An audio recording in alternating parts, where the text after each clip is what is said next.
cómo puede un cargador de celular convertir de 220 voltios de corriente alterna a solo 5 voltios de corriente continua. Y esto se debe a un importante componente, ya que varias personas me estaban reclamando en los comentarios: ¿el más básico no sería el diodo? Pensé que era el diodo el más básico. ¿Y el diodo?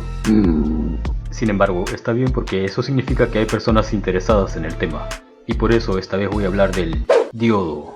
Esto sí es el semiconductor más básico que existe, ya que puede funcionar como conductor o como no conductor. Por ejemplo, aquí lo estoy poniendo como modo conductor porque lo estoy conectando de manera directa. Quiere decir que la parte gris lo estoy conectando hacia el lado negativo y la parte que no tiene nada está conectada hacia el lado positivo. Eso es una conexión directa y está funcionando como un conductor común y corriente. Por eso es que enciende el LED.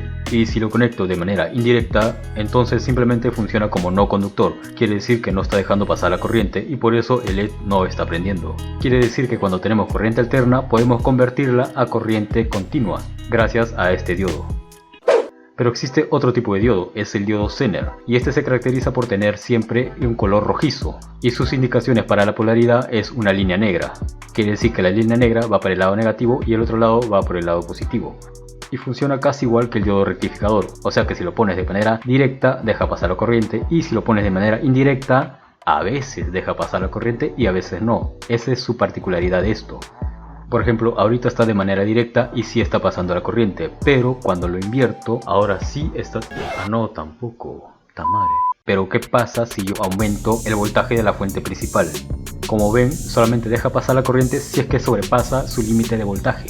Por ejemplo, ahorita hay cerca de 9 voltios y sin embargo sí está pasando corriente y por eso está prendiendo el LED. Sin embargo, no está quemando el LED a pesar de que hay 9 voltios. Y eso es porque en sus terminales siempre va a haber una caída de tensión constante. Esa caída de tensión depende del tipo de diodo Zener que sea. Hay varios tipos de diodo Zener de acuerdo al voltaje que tú quieras darle.